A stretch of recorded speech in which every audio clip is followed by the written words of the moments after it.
ce jour 16/12/2019 propose d'adopter la motion suivante pour soutenir l'hôpital public. Au regard de la situation que vit le centre hospitalier de Mont-de-Marsan depuis plusieurs années, les élus municipaux sont inquiets de la situation de leur hôpital public et des conséquences que ces tensions peuvent avoir sur la qualité des soins rendus aux usagers et sur la qualité de vie au travail des personnels. Le centre hospitalier de Mont-de-Marsan emploie 2500 salariés sur une ville de 30 000 habitants. L'enjeu de la santé de notre hôpital est donc déterminant à plusieurs niveaux, en matière de santé publique, bien évidemment, en matière économique. Nous avons entendu les attentes fortes exprimées par les personnels hospitaliers et leurs représentants syndicaux, parmi lesquels les problématiques de pouvoir d'achat des soignants et non-soignants, la difficulté à attirer et fidéliser dans de nombreux domaines, et plus particulièrement les personnels soignants, aides-soignantes, infirmiers, médecins, etc., la situation financière des hôpitaux et celle en particulier de Mont-de-Marsan qui présente un déficit important avec la nécessité de mener à bien les investissements prévus indispensables au développement de son offre de soins, les fermetures de lits ou de services, les suppressions de postes, 15 récemment, la problématique de l'accueil et des gardes de nuit, notamment aux urgences.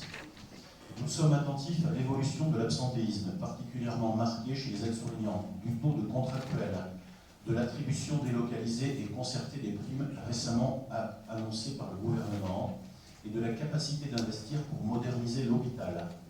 Dans ce domaine, nous serons extrêmement vigilants à ce que le programme d'investissement puisse être réalisé. En effet, nous jugeons que ces travaux sont indispensables pour améliorer les conditions de fonctionnement des services, les conditions de travail des équipes et pour accroître l'attractivité de notre hôpital. Il s'agit des travaux suivants dans leur tranche ferme. Construction de la chaufferie biomasse, reconstruction de 9 salles du bloc opératoire, construction de la chirurgie ambulatoire, reconstruction des consultations externes, reconstruction de la stérilisation, reconstruction de la régulation SAMU et de la médecine nucléaire, construction de l'unité funéraire et construction de la maison d'accueil spécialisée. Mais aussi sur la tranche conditionnelle, réaménagement des services de médecine, pédiatrie, maternité, reconstruction des unités SSR, psychiatrie, EHPAD et USLD. La ministre de la Santé a annoncé principalement 3 mesures. Un effort de 1,5 milliard d'euros sur 3 ans pour l'ensemble des hôpitaux, la reprise dans le budget de l'État de 10 milliards d'euros sur les 30 milliards de dettes du secteur hospitalier et des primes salariales pour certains personnels soignants. Nous avons entendu que ces mesures ne sont pas suffisantes au regard des problématiques de financement de notre hôpital. Nous constatons également que le mode de financement de l'hôpital public arrive au bout d'une logique.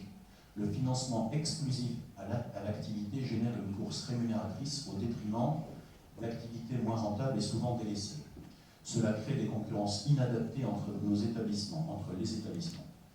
Ayant pris connaissance des revendications des représentants syndicaux de l'hôpital de Mont-de-Marsan, le conseil municipal de Mont-de-Marsan décide par la présente motion de marquer son soutien à l'hôpital et à son personnel avec 2 axes principaux, l'arrêt des suppressions de postes de soignants notamment et l'engagement d'une réflexion de fond sur le mode de financement des hôpitaux. À Mont-de-Marsan, le 16/12. Voilà tout simplement la lettre et la motion que je vais présenter au vote de cette Assemblée en conseil municipal. En ce qui concerne le conseil d'agglomération, je pense que le mode d'action est plus logique et plus légitime d'impliquer les maires élus pour co-signer un courrier que je confectionnerai, qui est en cours de confection, qui va ressembler bon an mal an simple, avec à la fin une différence, c'est que on va solliciter un rendez-vous direct à la fois avec la ministre de son cabinet et avec l'ARS. Voilà ce que je voulais vous dire pour conclure, et je vais vous proposer de passer au vote. À moins que, peut-être que vous avez encore une... Je vous ouvre la parole si vous avez une prise de parole, sinon je vais enchaîner sur le vote. Je vous demande simplement de